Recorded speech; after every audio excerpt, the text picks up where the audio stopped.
Good morning and welcome, everyone. Thank you for joining today's webinar titled Pen, Paper, Face Mask, Reopening of Educational Institutions. My name is Rudy and I'll be your host for today's Controlled Norm series brought to you by Cisco Biosecurity. If you are watching this on replay, then I welcome you to the show. Never too late to tune in. Now, Cisco Biosecurity provides business continuity planning, training, and complete hygiene management to businesses that require the assurance and confidence of carrying on their business, especially during this pandemic era. Our DNA is built around health and hygiene. And speaking of pandemic era, today we will be discussing something that most of us can relate to, the reopening of educational institutions, be it schools, university, etc.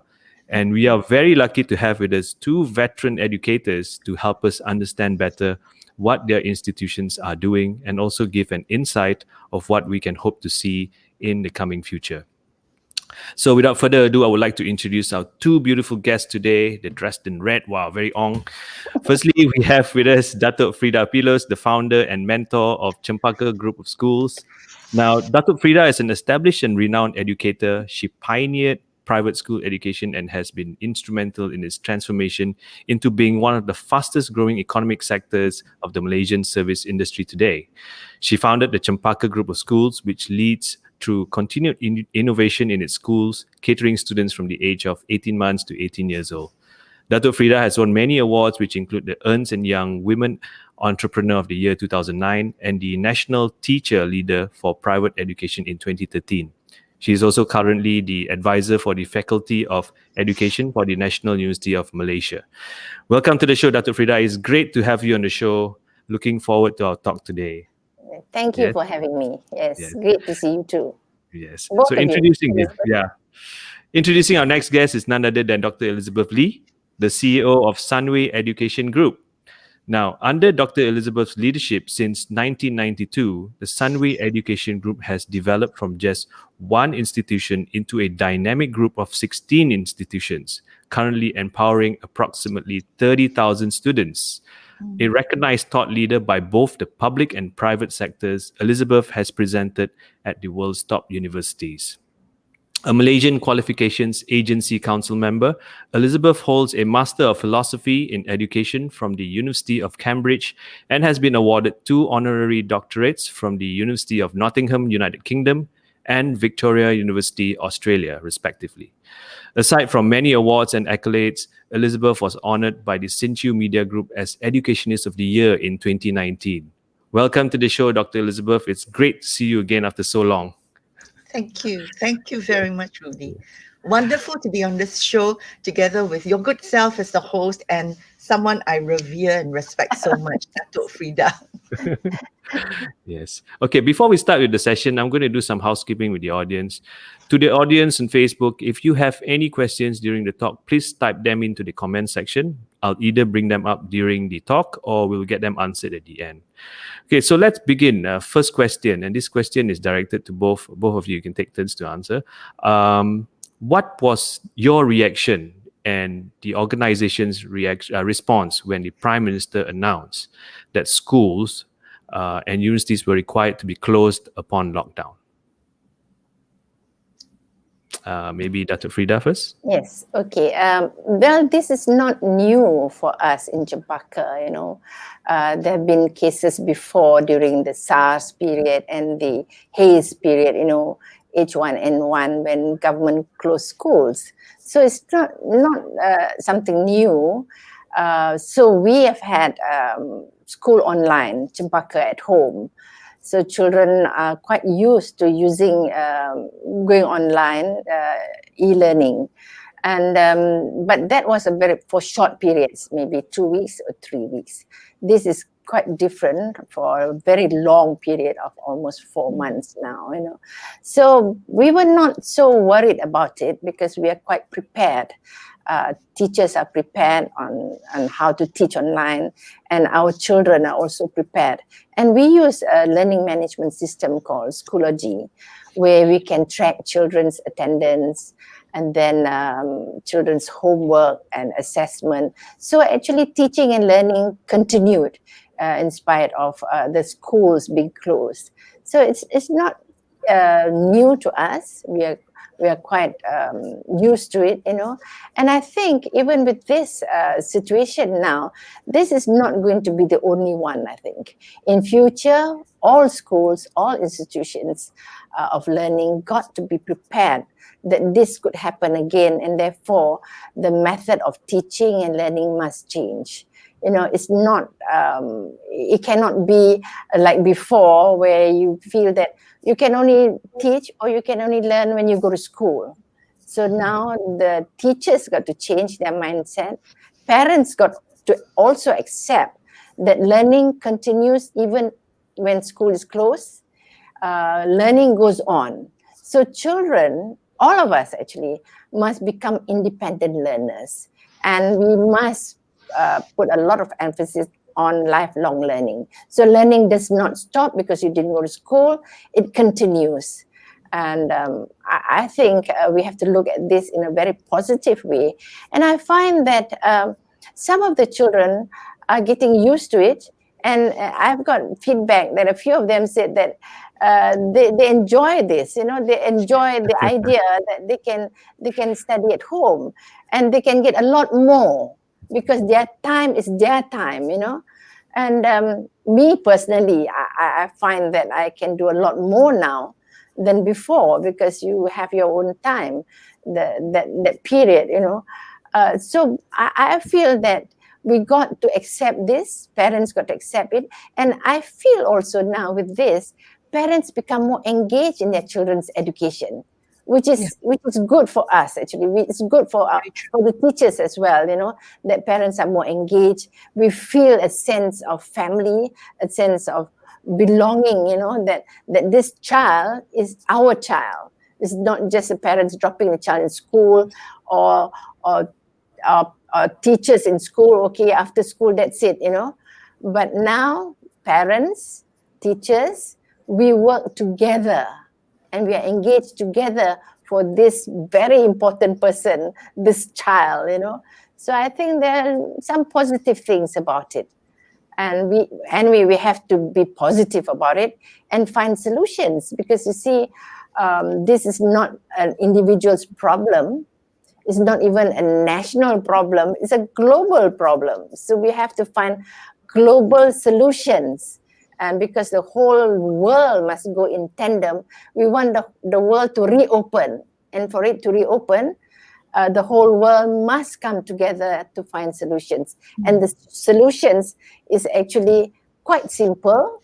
It's one solution by WHO: social distancing, washing your hands, personal hygiene, wearing a mask, all that. That's very, very important. And to accept when there is a proper lockdown.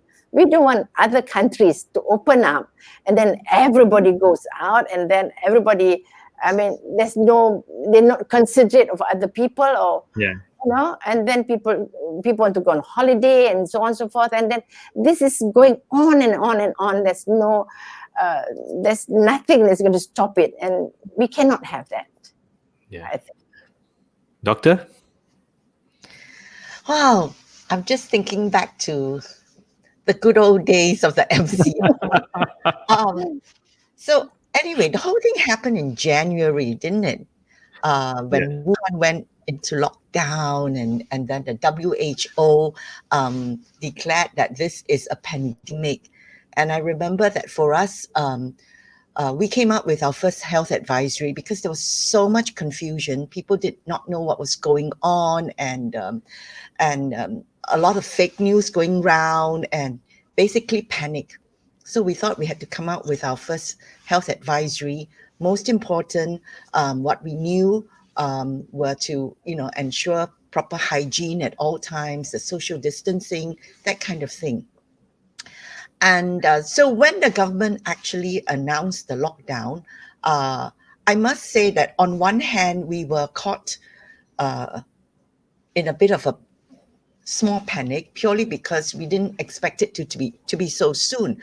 But having said that, it's not as if we had not been prepared earlier because all along over the years we have been prepared for the haze, that the haze would get so bad that the whole country would shut down, and then all of us will have to go online and teach our students that way.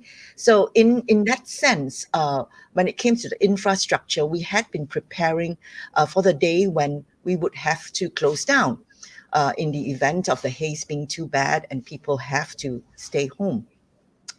Um, but the thing was that when it actually happened and the government said, okay, we're going to lock down the whole place. And then we said, wow, we're going to do exactly like what China did. Uh, Maybe it's best because China has done it so well, and our government at least is doing that too. But how are we going to grapple with it? For me, the first thought was, in a way, the students, because we have so many students staying on campus. They come from all over the world. They come from outstation, and and we are the ones who have been caring for them, and we have said that this is your home away from home. We have university, we have colleges, and we also have the schools. Not as many as you, Datuk Frida, but but our two schools in Iskandar and here. There is boarding, and so we have to care for these students. So the immediate thing was their parents. They will be very concerned. We are locking down. What will happen to the kids? So that had to be taken care of immediately to ensure that their safety and security, and they will be all right during this lockdown period. And then, of course, whether they had enough food and money. Those are the two important things. It was okay ensuring that the food vendor were open for the students who were staying on campus. Even though everything was locked down, we said, no, you have to keep opening hostels, residences. Sorry, you have to keep coming to work. If you have to stay on campus, you have to take care of them. And then came the learning. My goodness, learning has to continue. But of course, at first they said MCO was 2 weeks. So it wasn't so bad. We could do with 2 weeks. But then we had exams coming up. It was March, and so there were some exams due later in the month. So as such, the learning had to continue, and some of the students were a bit concerned that their tests were coming up, what was going to happen to those. So then the learning was that obviously we had to give them virtual support, online support, but we also had a situation where the government was also very uncertain because they weren't sure whether they were adamant that no child gets left behind, which is very good. So they wanted to make sure that if schools and universities were going online, that all students have access to the online support. So what we did say to the government was that we will need to ensure that, because after all, they are our students and we wouldn't want them to be left behind.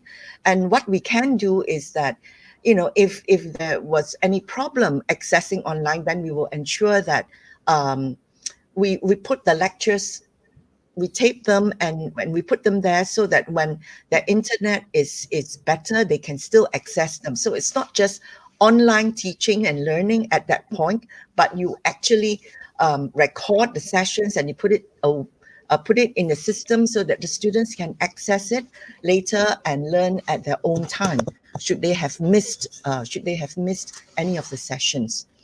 So that was also a great concern to us, the learning. And then last but not least was the mental health. We were very concerned about the mental health because we realized that as the MCO progressed, it was having a very, I wouldn't say devastating, but it wasn't very healthy for the students to remain cooped up. And so we then scrambled to see what we could do to help them.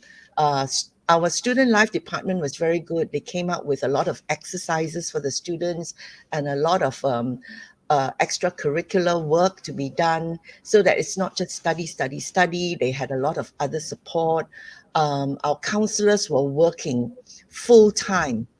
Actually, during MCO, one thing that we had noticed was that not only the students were were working full time, and parents were working full time, but so were the teachers and the staff, because it was such a new situation, and we just wanted to make sure that no one got left behind.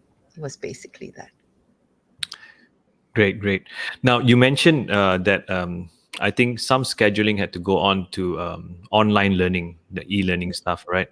Now, because these students, and I believe that applies for both, they're already on that platform. Could or should some of these virtual schooling approaches be maintained in the future? Yes, I think so, because you see now, we should actually tell parents, teachers, and students, all of us, that learning goes beyond the classroom. And because now we are already into this technological age, thank God for it, because otherwise it's going to be really terrible. So it goes beyond. So I think it is here. Children must be hungry for more knowledge, hungry to learn a lot more things. It's not just going to school to study for an exam. It is actually learning and to love learning. Once you get the community to love learning, then it becomes much easier for everybody. So then we can say we are public intellectuals. It's not just going to school to study or go to university to study to get a degree, to get an exam, to get a job. But it's more about yourself, about you being a better person, in every way. When we talk about just now mental health, I think that goes into it, really, the core of mental health, the core of being you, to develop yourself. And we inculcate this in children in school. I mean that in schools, primary school, secondary school, but from the very beginning, we inculcate in children that it's wonderful to learn new things. It's wonderful to experiment and explore new things. So learning becomes a habit. And learning becomes part of who they are. So therefore, you don't have to make sure they do this. Parents also make sure they do this, they do their homework, and so on and so forth. So now the whole community, even parents, then become more engaged, and it becomes a learning environment at home as well, you see, not just in school, so they can have more conversations about anything and everything. And I think we need to get children excited about knowledge, about learning. I feel that this must go on, because I feel even now, we seem to be reading a lot more, watching a lot more YouTubes, and this has become part of our environment, our landscape. So I think partial virtual schooling is coming, and it's already here, and it is to stay. And we talk about blended teaching and blended learning and so on and so forth. And blended teaching, for instance, like what Elizabeth said just now, all lectures is online. Yes, even in Cempaka, everything is online, so the children can access it anytime. They can even have conversations and discussions anytime, because that's part of learning now, and it should be in a very exciting environment. Yeah. So, Dr. Elizabeth, as an educator, how do you feel about this increased screen time of students due to these virtual classrooms? Especially for the teachers, do you think it was challenging for them at first? For the teachers, for some of our lecturers, yes, it was challenging at first, because, let's face it, the students who come to us, they want the face-to-face interaction. Yeah. And that's why they opted for our university and not for a virtual university or a for online studies, so as to say. So we have to always remember that the students have opted, have chosen to come to us because they want that interaction. They want the in-class learning. But because of COVID, we have been forced to supplement learning with online support. So now that we have the opportunity to welcome the students back, of course, the fact that you have all the social distancing measures that you put in place, and also the fear and of some of the parents and students, and not to forget that the borders are still not entirely open, so your international students can't really come back. So because of that, some form of online support still has to go on. So what we have decided to embark on is a dual mode. That means we will have the in-class teaching, where the teacher will actually beam himself or herself teaching to the rest of the students who, for one reason or the other, are not in the classroom. And this would be taped, obviously, and placed in the system, so that our students are able, some of them, because of time differences, for example, or they would like to revise what the teacher has said, they can go back and replay and relearn, so as to say. So we still have that going, and we will have that to go on. We also have flipped classrooms because of the different colleges, the university, and the schools. The schools, I don't know about Datuk Frida in Cempaka, but in our Sunway International Schools, my executive director tells me that the Parents' Council had opted for alternate days. So because of the social distancing. And so half the students will come in on a Monday, then the other half will be following the classes online. And then they will come the next day, and then on the third day, the first group comes back again. So they alternate that way. So these are some of the measures that we are embarking on right now, until the government thinks that it's safe enough for us to allow more students to come back. But this is what that we have done in consultation with the Parents' Council, and they felt that this is a way that both parents and the school were comfortable with. Yes, So- we do the same thing as well, you know. They have staggered times and so on and so forth. So it's always online, so they can always go back, like you said, relearn and have a revision, you know, yeah, or do it when they're not in school. So I think to keep in touch all the time. So it's wonderful that we have this technology at this time in our lives. Yeah. Yeah.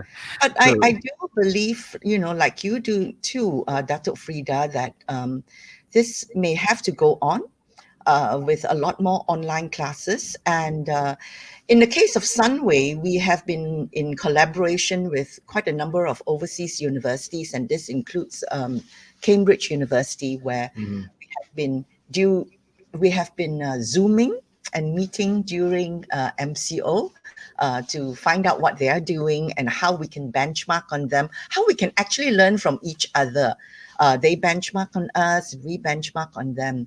And one of the things that we did learn was that, you see, in Cambridge, it's quite interesting, but lectures are not compulsory. So a lot of students actually don't come to lectures. But for them, the small tutorial groups, the supervisions, as they call it, those are tantamount. If you don't come, you literally will fail. Wow.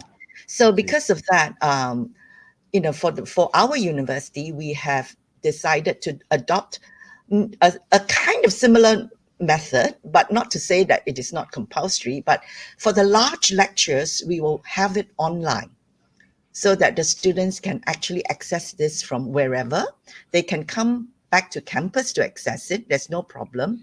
But then there will be a lot more smaller group teaching that will happen. So that's what the university is adopting. Yeah. Dr. Frida, I want to ask you this because we were talking about online, and now that Cempaka has opened up their schooling, opened up the school, and people have actually started to go back. What are the challenges that you face to ensuring minimal transmission risk within the school space? And what steps has been taken Yes. to provide a safer environment? We took, measures long before government actually announced that they're going to open schools. So we prepared months before that, with all our own SOPs, and then to make sure that we don't miss out on anything. And it was like going to war, getting things ready to face this invisible enemy. And we got the children different times coming to school and leaving school. Dismissal times are different. And then each car is given a QR code, only specific to that car, and you cannot, transfer. It's non-transferable. And then we actually put a restricted pedestrian zone. So therefore, you cannot now send your children to their classes. You cannot drop them. You have to send them your car. And then the teachers will come and take a temperature before they get down. And then they get into these specific spaces where, again, temperature is taken, scanning done, and so on. And then we have to mark the floors. You must remember, these are little children, young children, secondary, primary school children especially. And we also have early years. So they're very young children. So they have to be trained, so to speak, and we've got to tell them to be mindful of their friends. So very important, personal hygiene, and very important, they have to wear masks. And we actually require children to bring 2 masks, cloth masks, because why? It's washable, one thing. And also, we don't want children to throw away their mask if it's not cloth, the other type of mask. It's thrown all over the place. Now, this is a big source of infection. So we don't want them to do that. So we get them to bring a used cloth mask, 2.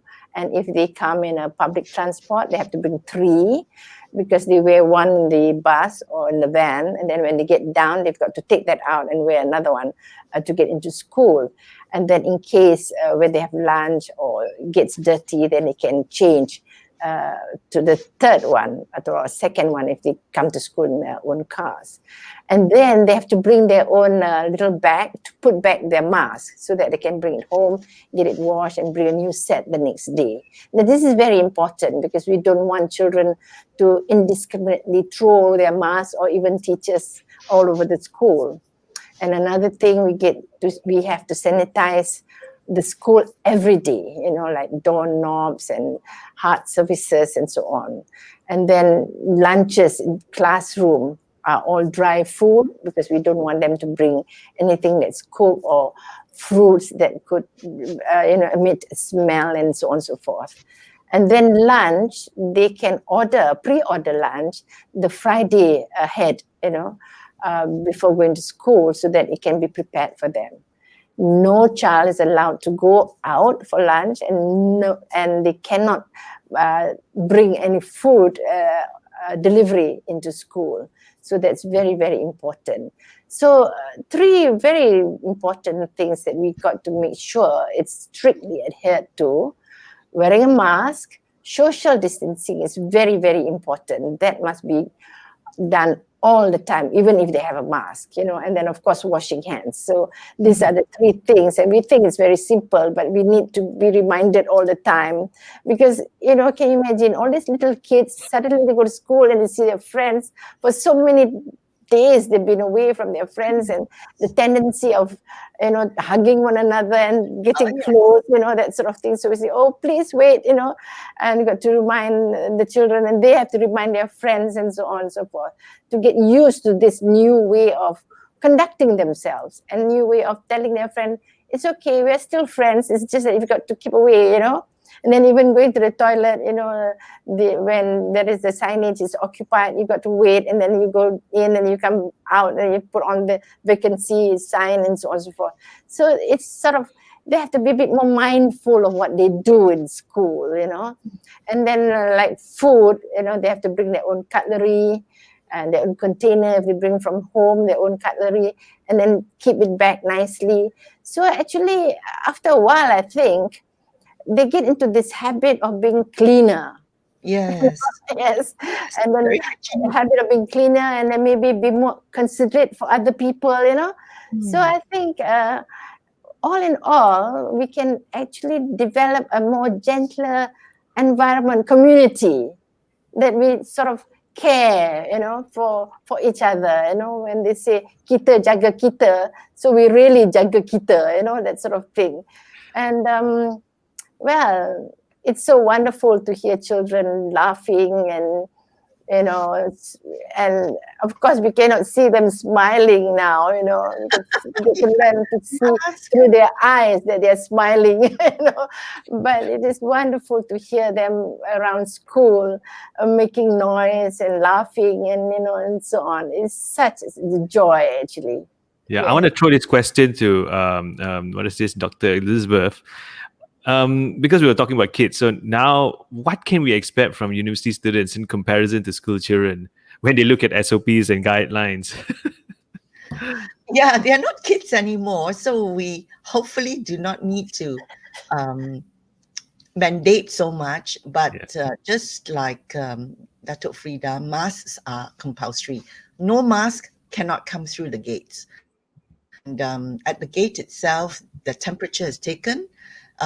If the temperature is deemed to be high, they are also not allowed in. In fact, they are turned away and asked to go immediately to consult a medical practitioner to ensure that they get the right medical treatment. So at the gate itself, we ensure that they have their masks on. But once they are on campus, if you walk around, you will notice that most of them, if not all of them, would definitely have their masks. Some of them could have taken it off because if they're the only person in the whole campus environment, they may want to sort of like take it down for a little while. We can also appreciate that, just like we ourselves are not wearing our masks in the office, for example. So, but aside from that, the hand sanitizing is very important. We actually make our own hand sanitizers in our Department of Science itself. So, and in fact, during open day, before the MCO, we had people making it, as part of an activity, and they could take their little bottles home, and we provide all the staff with their own personal bottles, and we make sure that we are making enough for our students so that when they come back, they can actually purchase these at a very small cost. For example, at our souvenir shop, so as to say. We have made masks for all our staff as well, and the students, that they can wear the cloth mask. It's co-branded, or not really co-branded. It's actually a Dr. Mama mask. So we want to make sure that they're absolutely safe. And it's designed by Zhang Toy. So this is for the Zhang Toy. It's like, they I want one. they want to be fashionable, Yes. So we have that. And what else do we have in place? A lot of course, all the social distancing. Rudy, you've got to come back, Rudy. I saw what you did for your social distancing. You put like I think lifelike sort of like cardboards. Like you have Ed Sheeran sitting next to any student or whatever. Yes, so sitting next to Einstein, yeah. Haliza, so it's wonderful. So we have cutouts of all these icons, and they are placed in places so as to help with the social distancing. Otherwise, you put a big X there, they all ignore it, sit on top of it, you cannot see X anymore. So if you put Einstein there, or you put Harith Iskandar there, it's a bit difficult to sort of like push Harith Iskandar out of the way. Oh, that's a very good idea, actually. Yes. We have the little children wearing face shields. Yes. You have face shields. Over here, for the little kids. Our students don't really wear face shoes because to us they are well socially distanced. They are 1 meter away. Of course, there's this argument about, is it when the tables are so large and then it's like edge to edge another meter, before we know it, they are 3 meters away from each other. So they're wasting a lot of space. So we said, hey, look, The tables are not the ones at risk, it's the people. So it's the face, and where the infection will happen. It is that part that needs to be at least 1 meter away. And if you wear your masks at all times, the risks are very, very minimum. And the fact that we have we are testing temperature non-stop, because we all know that when you have a fever, that's when you're most infectious. So if you don't have a fever, the risks are much less. So if that is the case, then we shouldn't be too worried. And it's also duration. Lectures are not that long, 1 hour, 2 hours, and then when you meet your friends also, it's not for such a long time. So it's not so bad. But Doctor, how are you dealing with the students from international students who could not come back from their home country? They will study online. There's no doubt about that. And we have a whole international office. They are huge, they are as big as Student Life.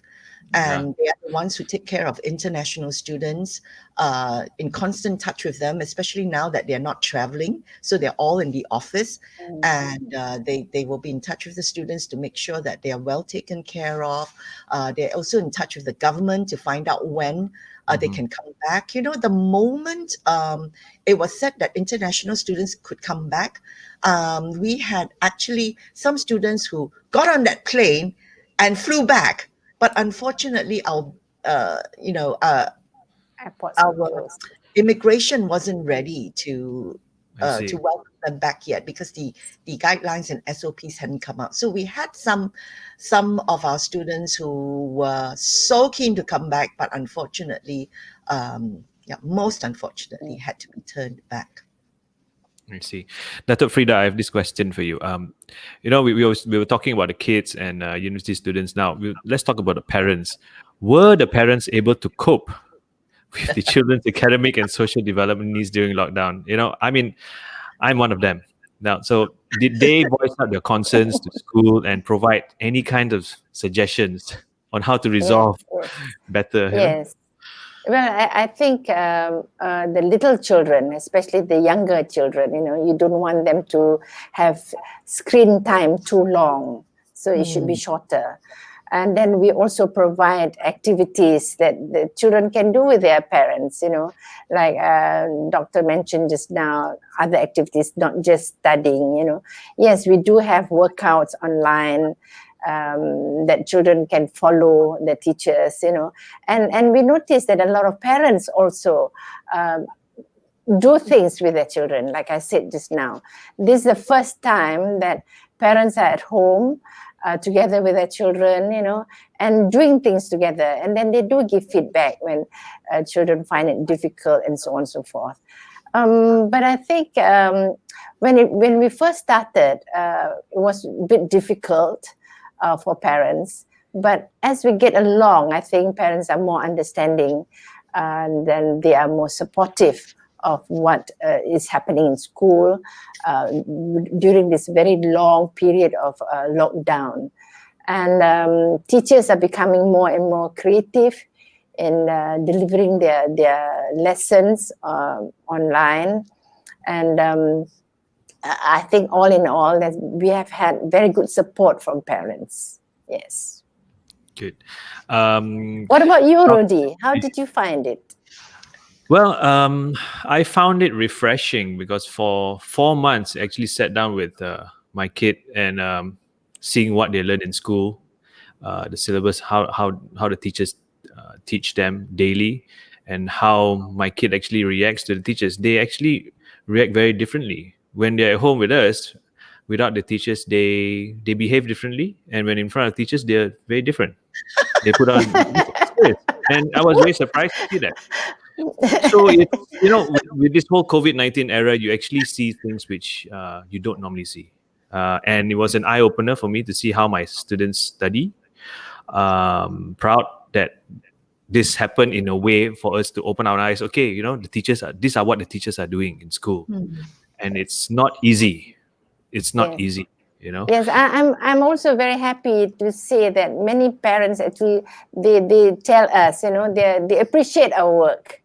And I think that means a lot to educators, because we are doing this all the time and we want some feedback. And I'm so happy that many, many parents have been supportive and they've actually written in appreciation of what we are doing. Well, anyway, thank you very much, Rudy. And I think you're closer now, isn't it? Because now parents get closer with their children.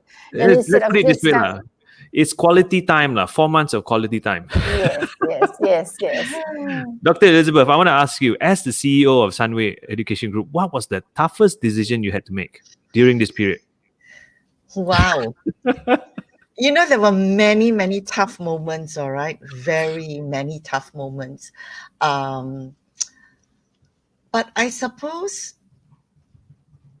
if I were to go back and think of what was the toughest, it was the night before MCO. We were so busy the day before MCO trying to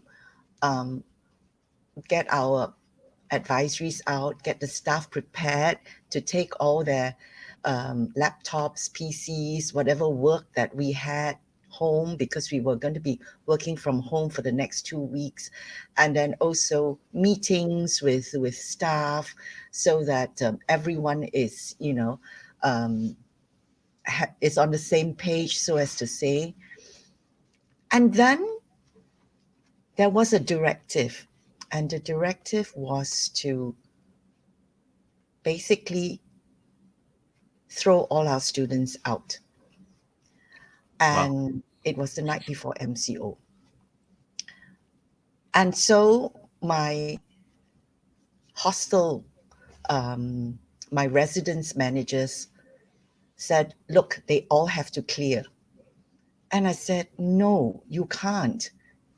It's too late, and it's not right to do it. But they said, this is the directive. We have a directive from the government.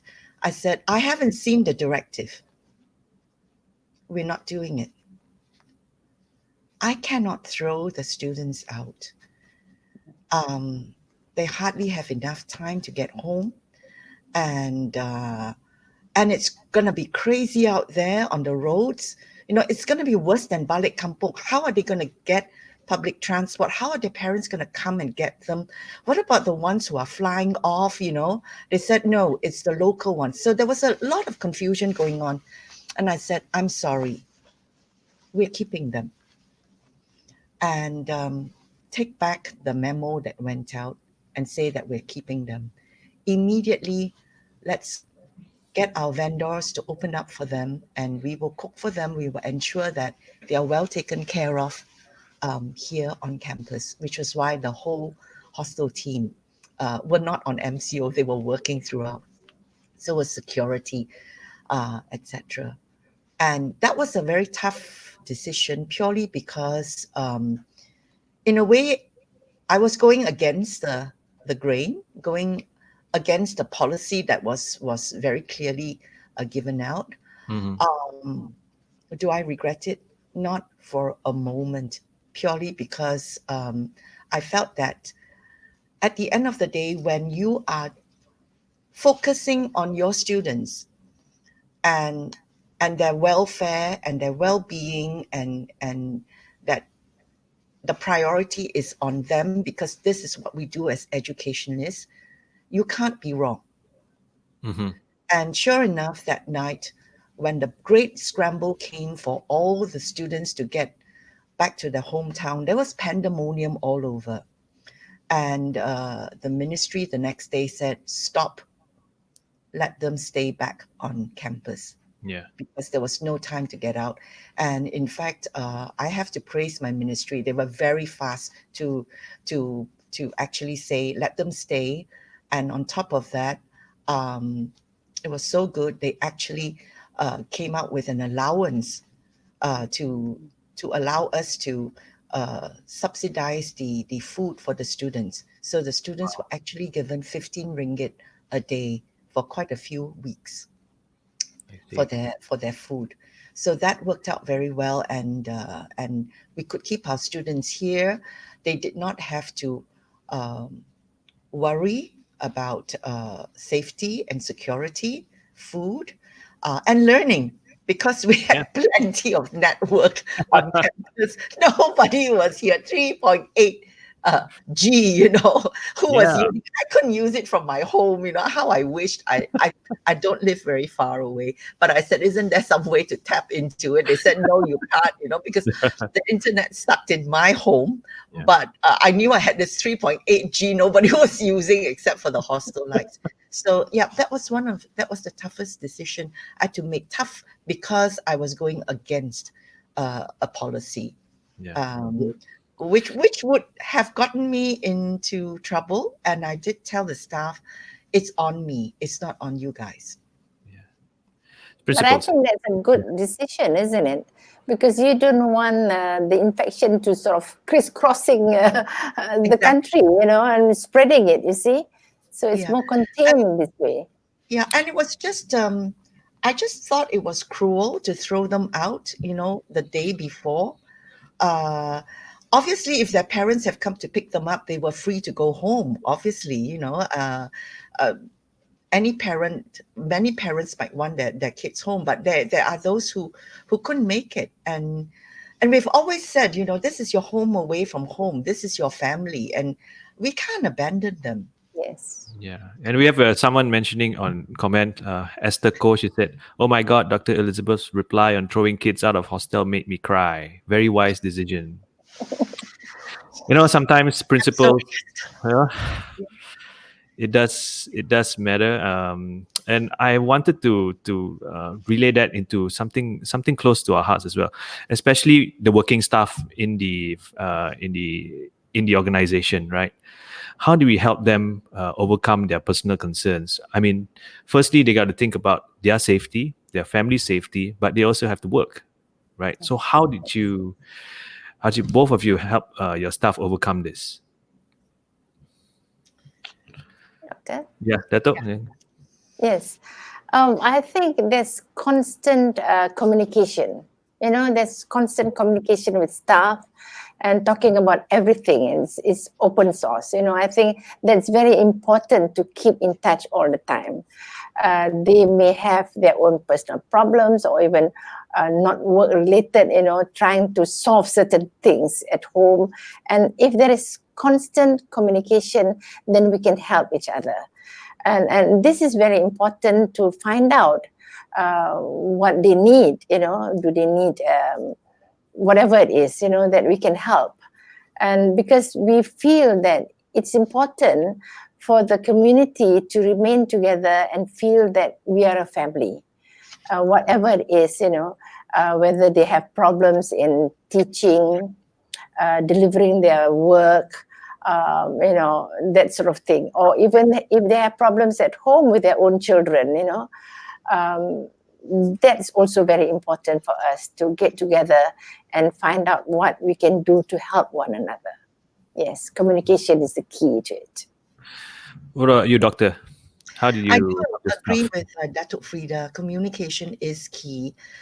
It has been said that, we're all in the same storm, but we are in different Different boats. boats. And yeah, different boats. So, we can't judge if we are on a luxury liner and the poor fellow Yes. who's, sailing in a sampan, for example. So we're all in different boats and we can't judge. But what we can do is we can empathize and then try to see whether the fear is real or not, whether the storm is very far away or close enough.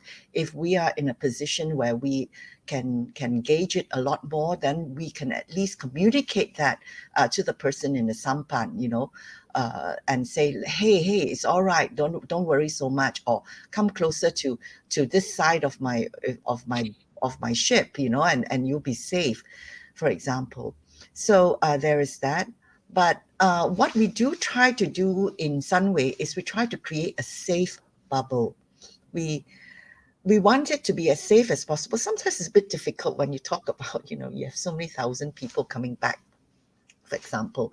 So that's why I talk about this. They have to declare their health every single day. It is tedious, but they have to declare every single day. Temperature checks, e-tracker. everywhere, at every office, lab, whatever place they visit on campus, there is an e-tracker that they have to zap at. And of course, like I mentioned before, all the safety measures that we've put in, and communication that Datuk Frida talked about. Just before the staff were to start classes, I actually had a CEO engagement session.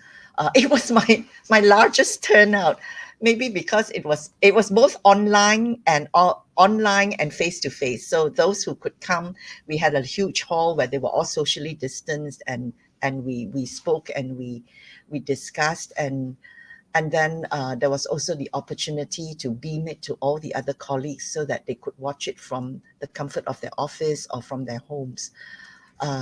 So this is one of the ways that we are trying to cope, and making it safe for the students, making it safe for the staff. Quite a number of our meetings are still online, so we use Teams, for example, or Zoom. I see. Yes. One question which I believe I've talked to a few parents, and actually not a few, quite a lot of them, and yeah, they understand that educational institutions expenditure decreases during the lockdown, but I keep telling them that these funds are actually redirected to create a safer environment for people. So I want to ask you, do you both agree on this? No. Electricity was minimum, okay? We went and checked it. Dato Frida will know this. I mean, it's such a joke, right? I tell you what we did save. Obviously, when we had lab work and that wasn't done, that was postponed. So that cost was saved, so as to say, but we ensure that we pass it back to the students, because the Sunway Education Group of institutions are owned and governed by the Jeffrey Chia Foundation, so which is not for profit. So we're not in this for that. So we're very happy to pass that back to the students.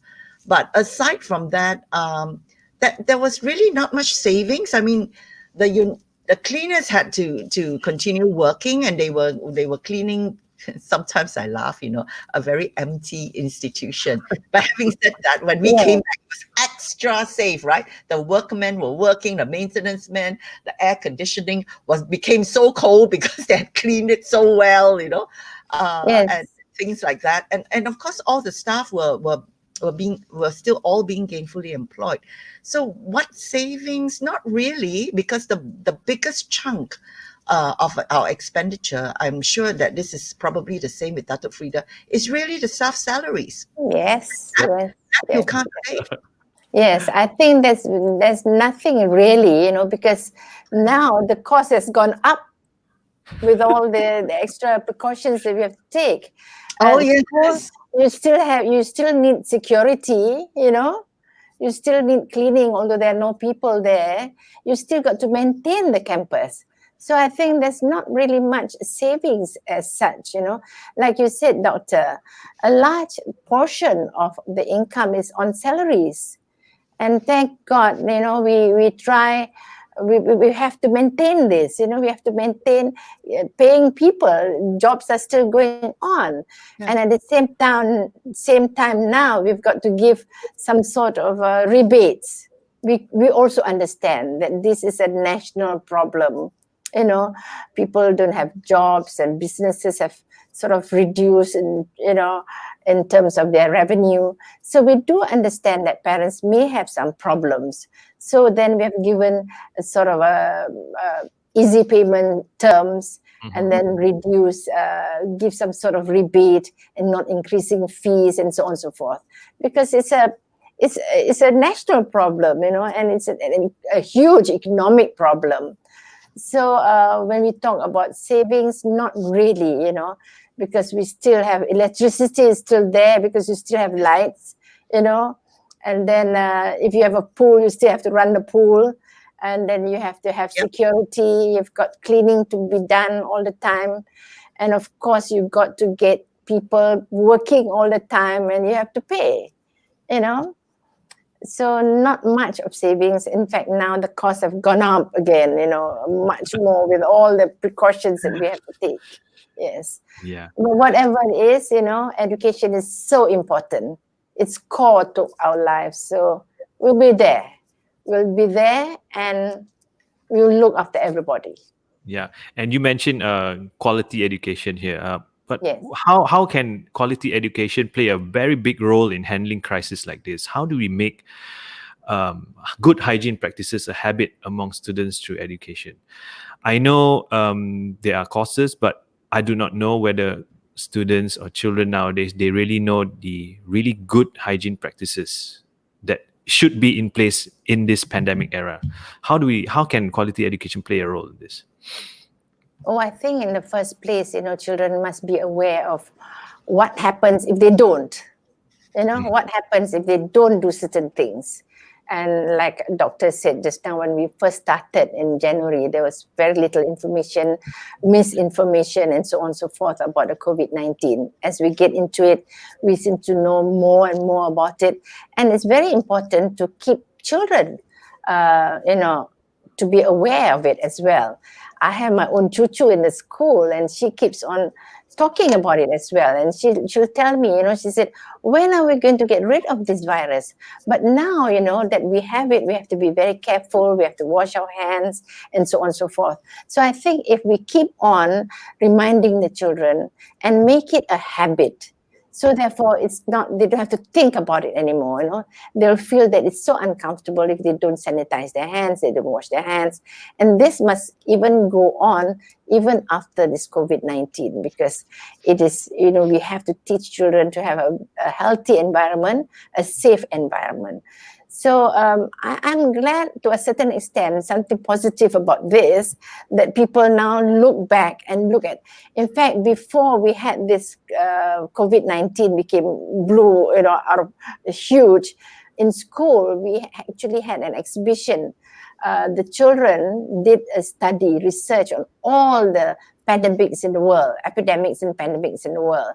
And then what is very important, what they found out is actually hygiene is very, very important. Public health and hygiene in all the pandemics of the world, and there you are. So this is a very good time for us to teach even the very young ones, 2-3 years old, that they have to do this all the time. And then I hope that the government also makes sure that our environment is clean, in terms of garbage collection and so on and so forth, and disposal of garbage and so on. So our environment in the city, in the whole country, also must be well looked after, and it starts with the home, at home, children at home, and then they go to school, and then people go to work. In all this situation, when I mentioned just now about cloth mask, this is very important, because if you go out, most probably people just simply throw their mask. Yes.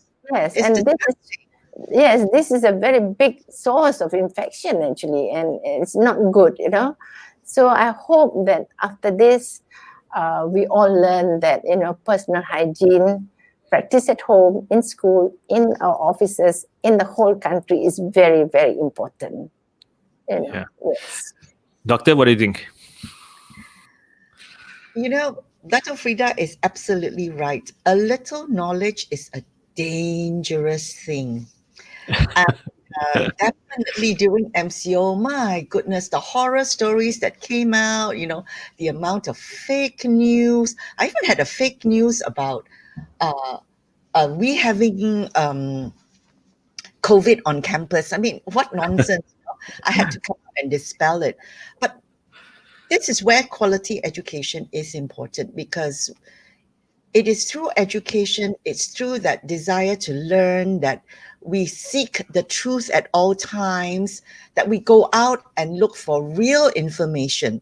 And this is something that we want to instill in our students, because they are much, much bigger now, that they learn to learn for themselves.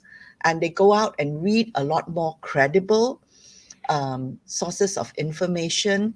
and so that they are a lot more well informed. For me personally, uh, I had to get, I wouldn't say on top, because you can't get on top of COVID, right? You have to try to understand what this is all about. There's so much uncertainty. People didn't know what they're grappling with. We still don't know.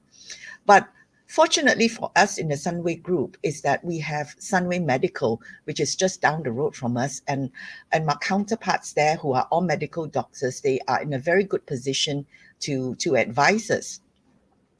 And so we took a lot of advice from them. And of course, we took advice from our government agencies as well.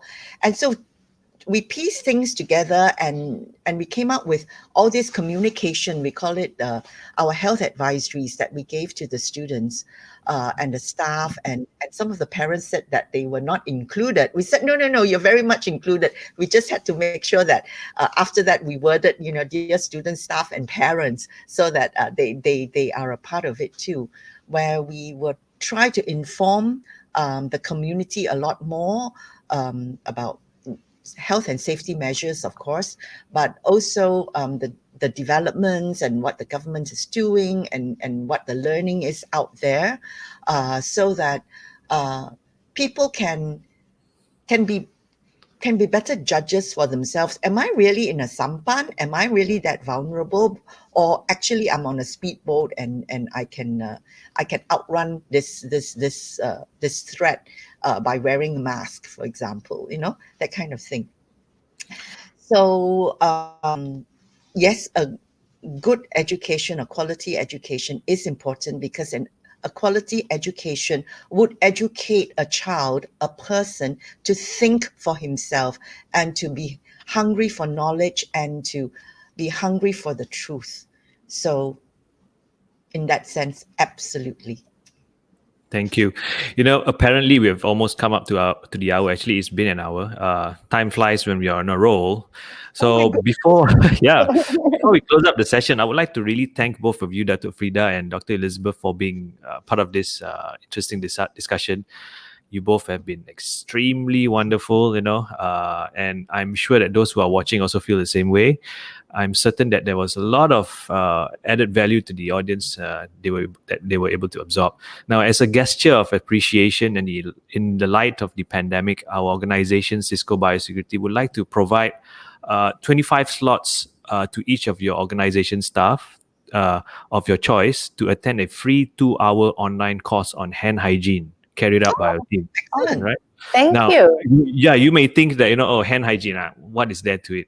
But I went and took the course, okay? It's a 2-hour course. And at the end of the course, you get a WHO certification, okay? World Health Organization. Yeah, World Health Organization certification. If you think you know about hand hygiene, think again, because this is the ultimate course in hand hygiene. I took it and practice it daily now. It's great. Wow. So I'm telling you, it's phenomenal. So we want to show a very nice gesture to both your organizations. Thank 25 you. staff of your choice. I'll work through your team on it, and we can give you the online courses for free. I'll get in touch with Definitely you. will be there. Yeah. I Yes, actually had definitely. a Facebook posting on how to wash hands. There was this Yes. good doctor who taught us. So Yeah. I put it there so that people would learn. So this is even better. Yeah, this is Yes, really yes. ultimate. And you will really benefit from this. Now, for the audiences, I would like to urge the audiences out there to subscribe to our channel on Facebook. And we will have regular webinars like this. This session will be put up on channels for people to view on replay. Please do share with your colleagues. So thank you again, both of you, Dr. Elizabeth and Dr. Frida. I had a lot of fun talking to you. Till then, I'm Rudy. You're Dr. Frida. You're Dr. Elizabeth Lee. We're signing off. Stay safe out there. Keep your masks on. Practice hand hygiene daily and be kind to others. Good day to everybody and have a great weekend ahead. Bye-bye. Bye Bye-bye. bye. Thank you for having us. Thank you. Welcome.